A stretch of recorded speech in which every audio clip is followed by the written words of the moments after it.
Dad Takes in Football, back with another video for you. Excited to dive into week 10 of football. Man, that's crazy to even think that we are more than halfway through this season. I know I said that last week, but it's both exciting and also depressing at the same time. It's already dark out right now. It's 6:15 and it's pitch black outside. So what we got football. We got football, college basketball, college football, NBA started up, but hey, week 10 of NFL football. When you get in here, make sure you hit that subscribe button. As you can see here, I'm on my road to my first 100 subscribers. We're at 76. We're 3/4 of the way there, a little bit more than 3/4 of the way there. So hitting that sub button really helps me out. Also, make sure to like and comment on this live stream. Tell me about what you think about these upcoming games. I already prompted the chat with a question. Which team do you think is in a most must-win situation? To me, it has to be an AFC North team, but there's other options out there. You can think of the AFC West. You can think about the NFC West, how deep and how flooded those divisions are right now. You also have, the AFC East teams, between the Bills and the Patriots, right? So there's a lot of teams that are really close. It seems to me like there's a lot of, really good records, right? There's like a pretty big chunk of top echelon teams this year. And then there's a little bit in the middle of the pack, but then it's really just a lot of teams with bad records. So there's not really a lot of middle ground teams right now. So again, make sure you let me know who's in the most must-win situation this week. We're going to get through, again, that week 10 slate of games. We'll start out with tomorrow night's game. We're talking about the Raiders and the Broncos. So again, make sure you hit that subscribe button. Also, make sure to like and comment on this live stream. Let's see how many people we can get in here. Let's have a good time talking about football. We'll banter back and forth. I can talk all day if you want me to, but again, it's a lot more fun when we can go back and forth. Tell me what you think about my takes. Give me your takes. Again, let's have a good time. We'll wait a little bit longer for more people to pile in. Not too much longer, but like I said, we'll get through this week 10 slate of games. Again, I'll be talking about the Raiders versus the Broncos first. But again, make sure you get into that chat. Tell me what you think. Who is in the most must-win situation? Also, again, make sure you like and comment on this live stream. Let's have a good time. Let's get some people in here. Let's talk some football.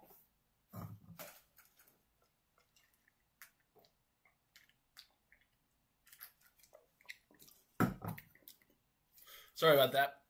I always am really thirsty during these live streams, just so you guys know. It's because I walk my dog right before I do this, so it's a little bit parched. But yeah, let's dive into this week's slate of games. Again, first game we're going to be talking about today is the Broncos versus the Raiders, or should I say the Raiders going to Denver to face the Broncos. Now, a couple of reasons why this game is actually potentially interesting. First off, the Broncos defense, in my opinion, they do miss Patrick Surtain.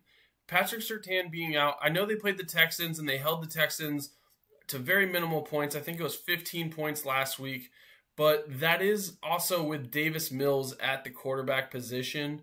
CJ Stroud went down last week with a concussion, so they were going up against a backup quarterback who was probably not prepared to play against the Denver Broncos defense. But again, I still think that this Broncos team is going to miss Patrick Surtain for a couple more weeks, and I think that's going to hurt them. On the Raiders side, they did trade away Jacoby Myers. He'd had an okay season so far. I think he was a little bit over 300 yards receiving on the year. So that is a weapon that Geno Smith does not have, but at the same time, he wasn't necessarily the main target for Geno Smith anyway. That was clearly and is Brock Bowers. So again, a couple of reasons why I think this game is interesting is because, one, I do think the Broncos do miss Patrick Surtain. Also, Geno Smith is coming off of a good game. Even though, they lost, he did throw for 284 yards and 4 touchdowns. He did have an interception, but throwing for 284 yards and 4 touchdowns in a game, I don't even care if you have an interception. Like, that's a good game. Like, you are putting together a full body of work. And again, I'm not sure if we can expect a repeat performance at all. Again, I do think it's interesting. But if Geno can find a way to make this secondary panic, that's the biggest thing I think is if Geno Smith can find a way to make this secondary panic, I do think that is going to be a huge aspect of whether or not this game could go the Raiders' way. Ashton Genty, again, you're going up against a stout defense. This is a really tough matchup for both Geno Smith, for Ashton Genty. On the other side, the other reason why I think this is going to be interesting and, could expect potentially some surprises in this game is purely the fact that the Broncos offense looked out of sync last week. I don't know if I expect that to continue. Short week games can do interesting things to teams. That is something that I do know. Like some teams, after a bad performance, they're actually looking forward to and happy to have a short week and have a game sooner rather than later, just to get that bad taste out of their mouth. Like it could be certain things that just didn't go their way, little mistakes that they made. And so maybe the Broncos are actually chomping at the bits for this game because they're not happy with how they performed against the Texans. I know I wasn't impressed with how they played. Bo Nix, it was probably one of his worst performances of the season.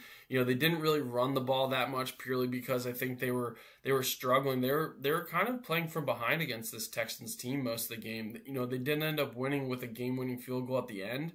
But again, going up against this Raiders team who's 2-6, the Broncos are 7-2. I don't expect this to be a good game. Again, I think it could be interesting for a couple different reasons, but I expect the Broncos to win this game. I think they're going to win this game big. I'm going to say the Broncos will win this game 28-17. That's really where I see this game going. I think the Broncos defense or the Broncos offense gets back on track. The Raiders don't have a good defense. And I see them I see them struggling against this Broncos defense. So again, I think it's going to be 28-17. Broncos win this game tomorrow night. Let's talk a little bit about Sunday slate of games. We actually have a game again back in Europe. So we actually have a Monday morning game this week. So we took a couple weeks off from that, but I actually kind of enjoy waking up and just like seeing a game. I think that's nice. But this game is going to be in Berlin first off, and we're talking about the Falcons. Atlanta Falcons are going up against the Indianapolis Colts. Now, I like this matchup. I think this is going to be an interesting game or at least an intriguing game for a couple reasons. First things first, I think last week was the worst performance of Daniel Jones's career. He had 5 turnovers himself. He had 3 interceptions and 2 fumbles. They also had another fumble on their team. So they had 6 total turnovers against the Steelers. Now, to me, Daniel Jones, that was one of his biggest issues in his career when he was with the Giants, was the amount of turnovers that he would have. He would make mistakes, and you're kind of like, wow, like, what were you thinking there? Or why'd you do that? That wasn't necessarily always the case in this game. I think that the Steelers defense did a really good job against him, and that was definitely part of it. But this Falcons team has a really solid defense as well. At one point, they were the number 1 defense in the NFL. At this point in time, they are no longer at that level, but they still are 4th in the league when it comes to only giving up 282 total yards. Now, when you compare that to what the Indianapolis Colts have done from an offensive perspective, they're putting up 383 yards a game, a little over 383 yards a game. And so something's going to have to give in this situation. In my opinion, I think it's could potentially be this Falcons defense. And I'm saying this for one reason. And it's, this Falcons team, they're extremely inconsistent. That is one thing I have noticed about this team is they are just extremely inconsistent. And when you look at how they actually performed last week, even though they lost 24-23 against the Patriots, that was still one of their better performances on the year, just in total. Drake May did do a good job against their defense, but from an offensive perspective, Michael Penix had like a really good game. And that's what I mean from like a consistency perspective for the most part. Penix threw for 220 yards. He had 3 touchdowns. Again, it was just like an overall solid game from his perspective. I'm also concerned by the fact that, Bijan Robinson, he's had 3 games in a row where he hasn't been able to get above, I think, 60 yards. That is not a recipe for success for this Falcons team. And so they're really going to need to double down on the run game in this matchup. Now, from a Colts perspective, big news for them, obviously, being able to pick up Sauce Gardner. You have to imagine that Sauce Gardner is probably going to follow around Drake London. You know, Drake London had 3 touchdowns. All 3 of Penix's touchdowns went to Drake London. So I think the Sauce Gardner versus Drake London matchup is going to be super exciting to watch. I think whoever really wins that matchup might actually be the person that wins this game, or the team that wins this game. That I really do think that is a possibility where, you know, if Drake London goes off and opens up more things for this run game for Bijan Robinson, you know, and Penix is able to stay consistent. Because again, that's like my biggest gripe with this Falcons team. It's like one game they look like a playoff team. The next game they look like they deserve the first pick in the draft. And then it just goes back. It's been consistently like that. It's nonstop. And I'm sure you're probably looking at me saying like, well, you know, you say that, but at the same time, you know, the Falcons have lost 3 games in a row. Again, a lot of that comes down to that inconsistency. Penix was also out for a couple of those games, but I haven't seen that from them. I also think the Colts are going to come in this game pissed off because, again, a lot of why they lost that game against the Steelers were turnovers. Like, turnovers were such an issue for them, and if they're able to minimize those, it's a completely different ballgame against the Steelers. Again, this Falcons defense, they do have a solid defense, so they do have the ability to potentially cause the same problems that the Steelers had. I just know that this Colts team, they're just really well coached, first off. That's something that I've definitely noticed about them. You know, Steichen seems to be really solid as a coach, but also they're just balanced. Again, I'll talk about this ad nauseum if I need to, but Jonathan Taylor and Daniel Jones, you know, the pass game and the run game combined for this team, it is one of the best I've seen in a long time. You know, it's very similar to Derrick Henry and Lamar Jackson last year. Now, I know Daniel Jones isn't as much of a runner as Lamar, but if you look at the stats, that is a very real comparison. When you look at Jonathan Taylor and Derrick Henry from last year and Lamar Jackson and Daniel Jones from this year, right? That is a very real comparison. And so it's really hard to beat a team that is this balanced. Can the Falcons defense do this? Potentially. Do I actually see that happening? I think it'll be a little bit of that. I think this is going to be a close game. I think the Colts will win this game. I think the Colts win this game 24-21. So again, close game. Colts win against the Falcons 24-21 is what I'm predicting. But while you're in here, make sure you hit that subscribe button. Also, make sure you hit that like button as well. Let's get some more people into this live stream. Feel free to answer my live stream chat question. What team do you think is in the most must-win situation right now? Also, again, make sure to comment, like, subscribe. Let's get some more people in here.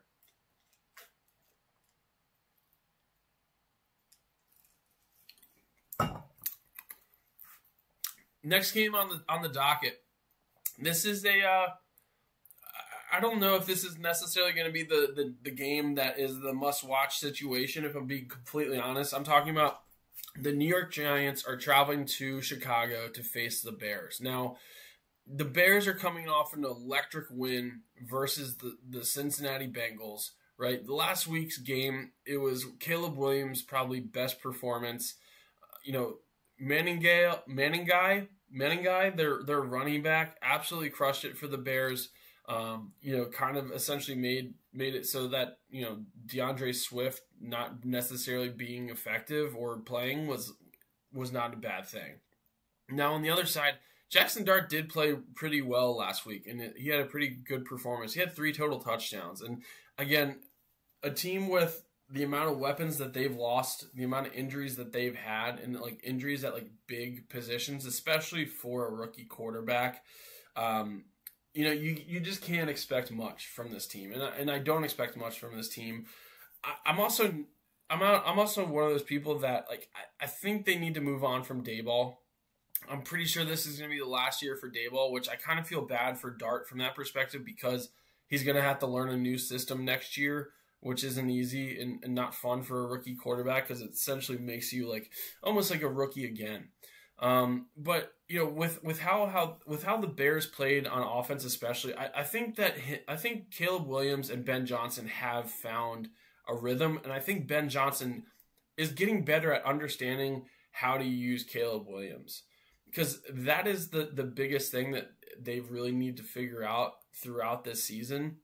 And they're 5-3, right? It's not like they're a struggling team. They're winning in games that they should be winning. They haven't necessarily won a game where I think was like a surprise to me. I'll confirm that really fast. They haven't necessarily beat any teams where I'd say like, oh wow, like that was impressive. Like I did not expect that. I think maybe the Bengals game potentially, but again, that Bengals defense is just so bad that anyone is capable of beating that Bengals team. When it comes to what I actually expect in this game, I think it's going to be a heavy pass game on both sides. Actually, the Giants defense, they struggle in the pass game, especially. They're not a good defense regardless. I mean, 2-7, right? Like you're not going to be 2-7 with a good defense. But yeah, I think the Bears win this game, and I think they win this game somewhat comfortably. I think it'll be 28-20. I think it's going to be something where like the Giants might get some garbage time points. But again, I do expect the Bears to win this game. I just think that Ben Johnson has really figured things out with Caleb Williams. And I think Caleb Williams has played pretty consistently the last couple of weeks especially. So, I'll put the Bears at winning this game 28-20. We got a divisional matchup next to talk about. It is a 1:00 game. I'm talking about the Buffalo Bills traveling to Miami. So this is an interesting game for a couple reasons. One, do the Bills have a hangover after playing against the Chiefs and Mahomes in Buffalo? Right? Have they kind of expelled all of their endorphins, all of their adrenaline, and are they going to kind of be asleep in this game? That is a real possibility. The other reason why this is interesting is a couple reasons. One, Josh Allen isn't necessarily having like an amazing last couple of games. Like Josh Allen has been someone, he's been a little inconsistent the last couple of games, in my opinion. I'll go look at these stats and just know, one, against the Panthers, he didn't have to, right? I think that's important to bring up the fact, but he had 273 yards against the Chiefs. That's probably the best game he's had. He had 163 yards and a touchdown against the Panthers, and then against the Falcons, he had 180 yards, 2 touchdowns, 2 interceptions.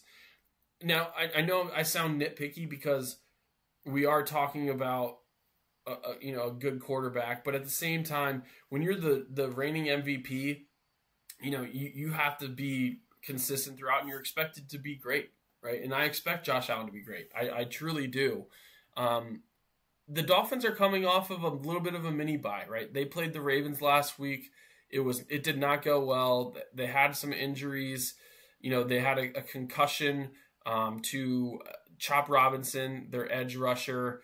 And to me, what I liked about it, what I saw last week, was the fact that they actually didn't look like they had any quit in them. This was the first game in a while, and maybe it was the win that they got the week prior, but against the Ravens, like the Dolphins didn't quit. And that was my biggest gripe and my biggest issue with this Dolphins team, because they do have talent on this team. Specifically, Devon Achane and Jalen Waddle are the people that come to the top of my mind. But they are going up against a really tough run game, right? James Cook is playing at the top of his, he's performing at a very high level right now. And so I am concerned with how the Dolphins are going to be able to handle James Cook. And then along with that comes the play action. And I'm expecting a lot out of like a Dalton Kincaid in this game. I think the Ravens showed that the Dolphins struggle against tight ends especially. And so I do think that the Bills utilize their tight end, Dalton Kincaid, pretty heavily in this game. I will be curious to see if the Dolphins can slow down Cook, because I think that will be a huge tell for where this game goes. The other thing is, I actually like the matchup that Devon Achane has in this game. Devon Achane, the running back for the Dolphins, he's great in the run, he's great in the pass, but he's like a quick, shifty running back that, to me, without Ed Oliver on that offense or that defensive line for the Bills, like that's like I feel like Ed Oliver is like a great sort of tackle to be able to compete with an Achane. Without someone like him out there, I think that's going to hurt this Bills defense who already struggles against the run. And so I do think this game will actually be closer than people think. I truly actually believe that. I do think that the Bills still win this game, but I think it's going to be closer than a lot of people expected. I think that the Bills actually win this game 23-20. Again, I think it'll be a closer game than people think. Again, I think that the Dolphins still have a little bit more fight in them. This might be the last week they have it. We'll see. They didn't necessarily sell a lot. They didn't sell at the buy or at the trade deadline, so that's interesting to see. But I do expect the Bills to still win this game.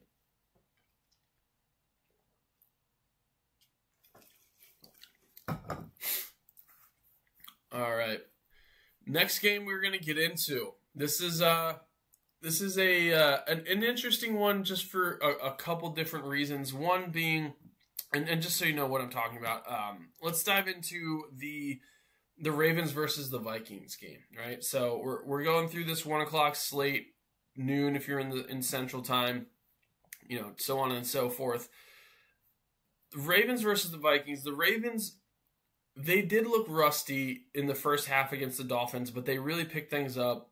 I loved what I saw out of Lamar Jackson in that second half. I thought he handled that really well. It seemed like they got Derrick Henry into a rhythm in the second half as well. And so the Vikings, this defense, they're not nearly as stout as what I had kind of expected from them, if I'm being completely honest. I do think they are missing some important pieces on this defense. And what I mean by that is, they're kind of in the middle of the pack, right? They're giving up 316 yards a game. From like a points perspective, they're giving up 23.3 points a game. So that is not necessarily a recipe to be able to stop a Lamar Jackson and a Derrick Henry. Now, this game is in Minnesota, right? Minnesota fans, skull, right?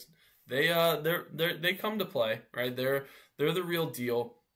But the matchup I'm actually most excited about in this game is how does Kyle Hamilton play against J.J. McCarthy? And I don't know if people have been watching this from the Ravens, but 2-3 weeks ago, they changed sort of how they line up or how they play Kyle Hamilton on the field. And Kyle Hamilton, in my opinion, is a top 5 defender in the league right now. He has that much of an impact on this offense or on offenses that he plays and on the Ravens defense. When there is an issue with the Ravens defense, they fill it with Kyle Hamilton. And it doesn't even matter what position it is. Because if you look at how Kyle Hamilton is playing right now, he is a safety, right? But you would never know that because right now he's essentially playing like edge rusher. He's playing outside linebacker. He's playing nickel. He's playing safety. He's just playing corner. He's playing everything.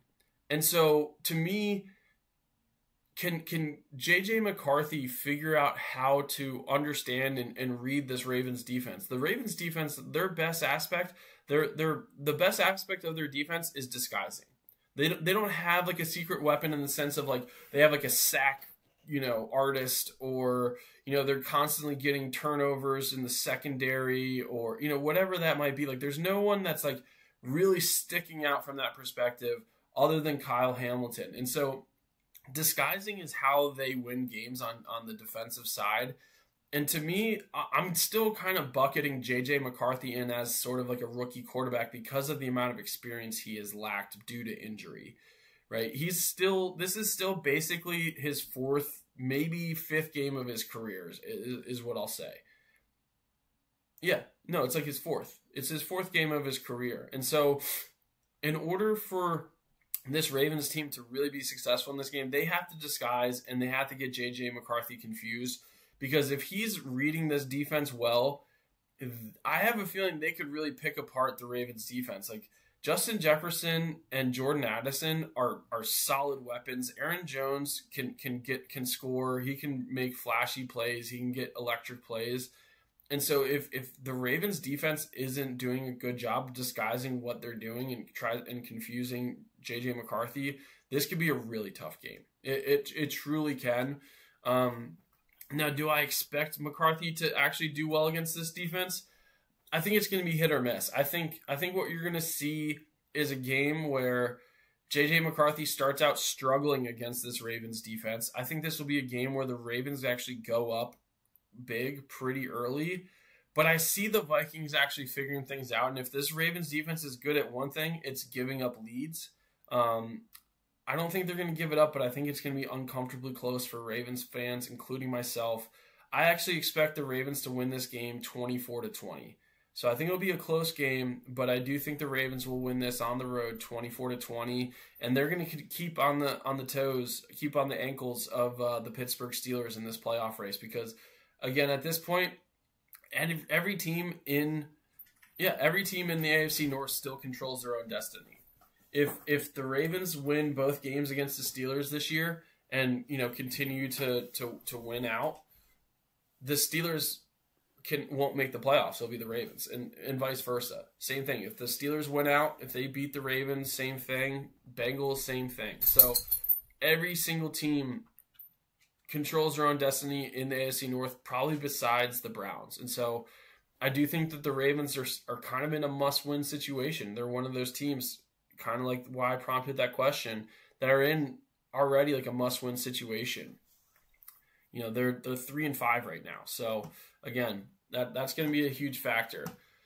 I'm not going to talk about this next game too much just because I'll just call it the toilet bowl. So the Browns are playing the Jets. The Jets just traded away Quinnen Williams, traded away Sauce Gardner, right? Both players were young futures of this team, and they basically traded them for more potential young future players. They identified a 2-time All-Pro and an All-Pro, a 1-time All-Pro, and Quinnen Williams and Sauce Gardner said, you know what?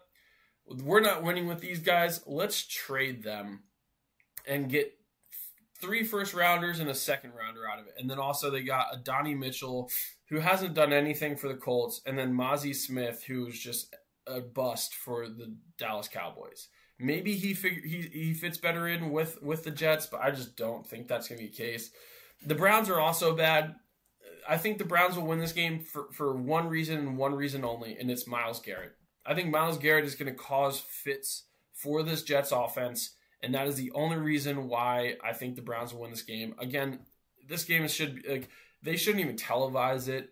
It's a 2-6 team versus a 1-7 team. One team has to win. I'm taking the Browns. I think the Browns win in a low-scoring game, 17-14. I don't trust Dylan Gabriel. I don't trust Justin Fields. I don't think either one of them will be a starting quarterback next year. So, yeah, I'll take the Browns, though, 17-14. This next game is actually going to be a really good game. I do think that the Patriots versus the Buccaneers is actually going to be a really good matchup for a couple different reasons. One, both of these teams have electric air attacks, and both teams are not necessarily strong in the run. This is going to be a pass-heavy, high-scoring endeavor in Tampa Bay. Drake May is looking like the best quarterback in his class. In that class, I'm talking about Jaden Daniels, Caleb Williams, Drake May, obviously, J.J. McCarthy, Michael Penix, right? Like, Drake May is looking like the best quarterback in that draft class, but Baker Mayfield is also having like a magical year. He's having an electric year, and I'm not saying this is a one-off year for him because he's been consistent for the last 2 years, but I love watching both of these teams. I wish both these teams had good run games just so that they were even more explosive, but that isn't the case. I think that they're going to have a little bit more health on the Bucs side. They're not going to have Mike Evans still because he's out with that collarbone. I expect him to be out for a couple more weeks. They do get Luke Gadecki back, their guard, who is like a Pro Bowl guard, so that's going to help out Baker Mayfield. Get him more time and keep him comfortable in the pocket. But again, this Patriots team, they're finding ways to win. They're 7-2. This is Mike Vrabel's first year as the head coach for the Patriots. It's not his first year as a head coach in total, but he's still having a coach get into a rhythm with a quarterback like Drake May. This team won like 4 games last year. Think about how much this team has turned around, and the players that they've really added in order to get there. It's basically it's Stephon Diggs, it's Will Campbell the tackle, Travion Henderson, but he hasn't even had that big of an impact yet. It truly comes down to game plan and execution, and I think that's a huge reason why this Patriots team probably should hold on to Mike Vrabel as long as humanly possible, in my opinion. I like both of these teams. This is such a tough game to really talk about, to be completely honest. I mean, the Patriots have won 6 games in a row. 6 games. The real question, and honestly, this might sound like crazy logic. So apologize if you think, put in the chat bad take if you think this is a bad take. I'm completely fine with that. I think that the Buccaneers win this game purely because it's so hard to win 7 games in a row in the NFL. 6 games in a row in the NFL is also crazy. 7 games for this team would be an anomaly. I just feel like I have to take the Buccaneers, who are a great team, because I just can't see the Patriots being that good yet. I do think it'll be a close game, and like I said, I think it's going to be high scoring, but I think the Bucs win this game at home 31-28. And it's going to be a high passing attack, just on both sides. Let's talk a little bit about the Saints versus the Panthers. Probably won't get into this game too much. The Saints weren't necessarily sellers as much as I thought they would be before the trade deadline. They did give up Rashid Shaheed for a draft pick who went to Seattle. The Panthers are coming off a big win versus the Packers in Green Bay. I do think that the Panthers defense is a huge aspect of that. I think this Panthers defense has figured some things out. You didn't see it against the Bills, but you saw it the couple games prior, and I think they picked things back up against the Packers because Jordan Love couldn't get into like a rhythm where he could get the ball in the end zone. And so for me, this game, I just think Tyler Shuck is gonna wow, easy for me to say. Sorry, I think Tyler Shuck is gonna struggle against this Panthers team. I think I like their secondary. I love Derek Brown on the line for them. I just think the Panthers will win this game. I think they win this game 27-17.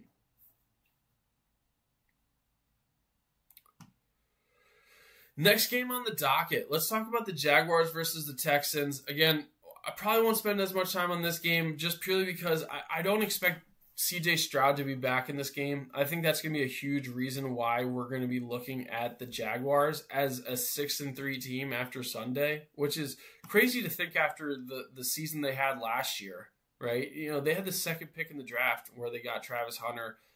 Oddly enough to me, and this is just me being fully honest, I don't feel like Travis Hunter has lived up to what they expected. I don't think he's had as big of an impact on this team. I think the biggest difference is how they're being coached and how they operate on the field.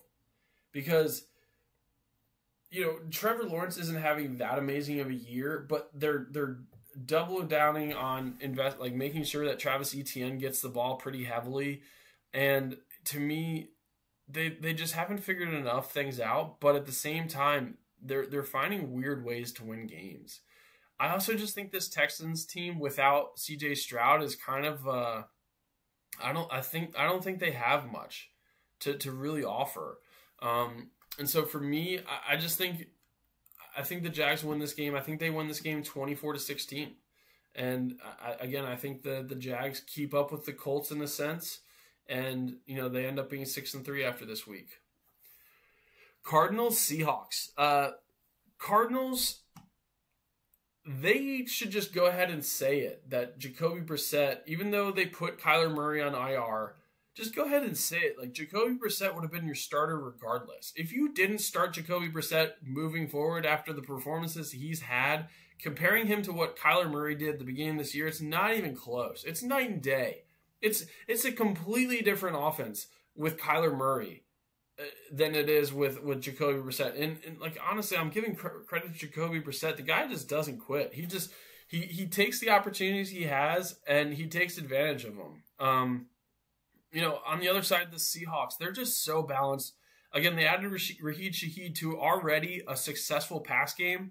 I think it's going to open things up a little bit more for the run game, especially for the Seattle Seahawks team, who aren't necessarily the top run offense in the league. Again, they're mostly a passing team right now. Jackson Smith and Jigba is almost at 1,000 yards already. And again, we're just one game over halfway through the season. We're just about to play Week 10. So there's 7 more games left. But I do think that this Seahawks team is just on a completely different level than other teams.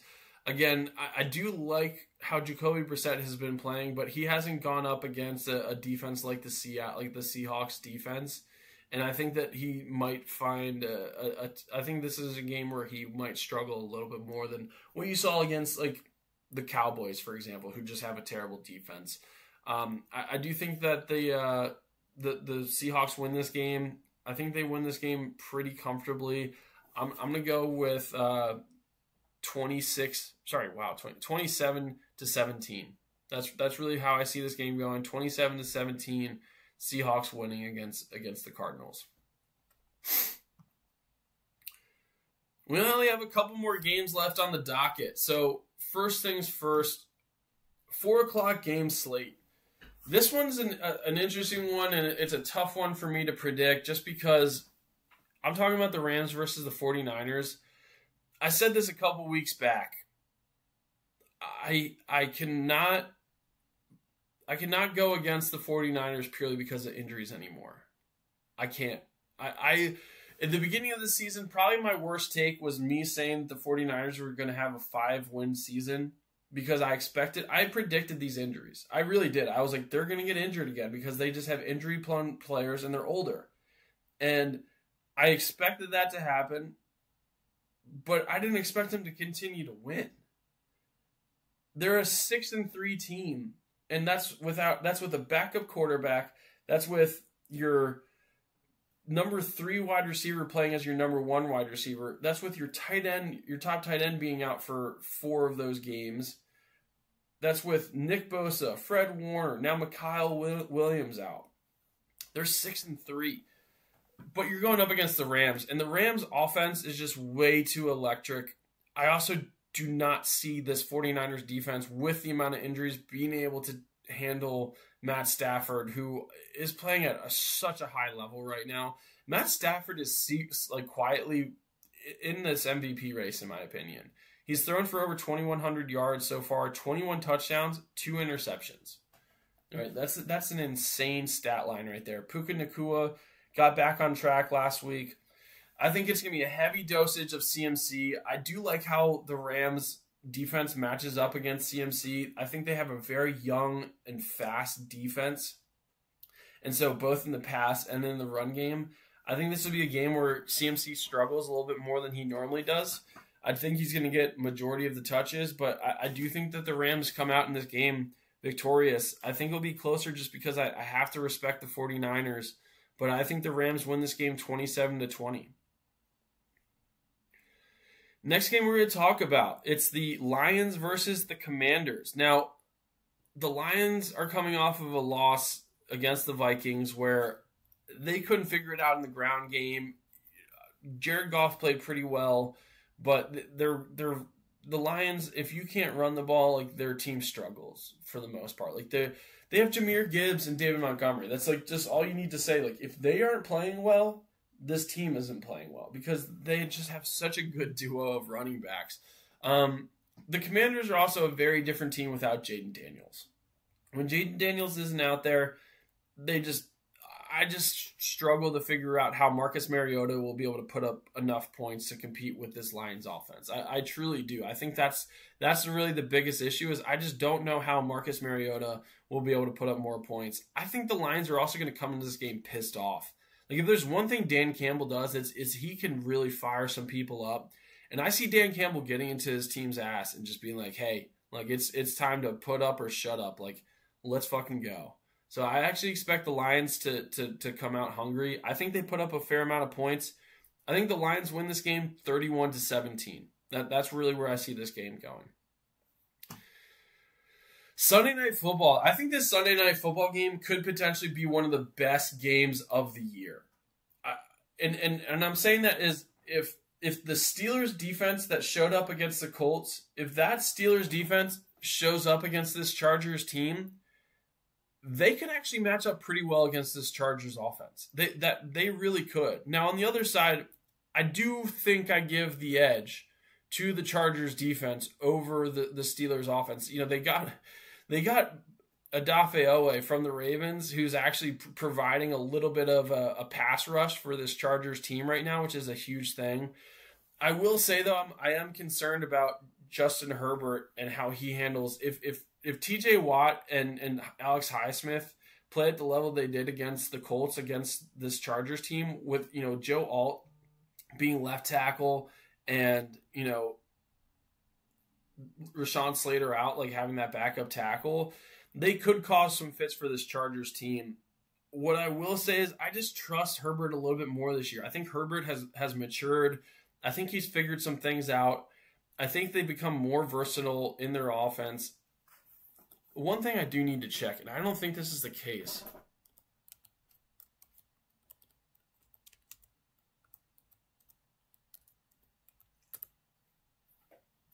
Marion Hampton. Yeah, so Omarion Hampton is still out. So that would have been a huge factor for this Chargers team, is if they got Omarion Hampton back for this game. He's not back yet. So I'm curious to see how much longer he's going to be out for. That does scare me from that perspective. But again, the other thing that's interesting about this game, or another factor, is do the Steelers fans travel well to Los Angeles for this game? Because Los Angeles, like, I've been to a game in SoFi, and it was probably 50-50 Ravens fans versus Chargers when I was there. All right, maybe a little less. I'll go 65-35 is probably what the mix was of fans in Los Angeles for the Ravens-Chargers game. Pittsburgh, they got a really good fan base. I could really see them traveling well for this game. It could potentially feel like a home game for the Steelers team. You know, I think, you know, they had that tough aspect where they had to go in a silent count against, was it the Packers? I think it was the Packers. So maybe they pay it forward. But I still just, I have the Chargers winning the AFC West. I just think they're a better team overall. I think the Chargers win this game, but I think it's a close one. I think the Chargers win this game 24-20. That's really where I see this game going. But that covers the Sunday slate of games. I'll do my live on next Monday, and I'll talk about the Monday Night Football game where the Eagles play the Packers. That's obviously a big matchup. I'll also talk about, you know, the results of these games in that live show. So I do Mondays and Wednesday lives, and I'm posting videos throughout the week. Make sure, again, you hit that like button. Make sure you subscribe. Thank you again for watching. This is your host, Bad Takes, with Bad Takes in Football, signing out.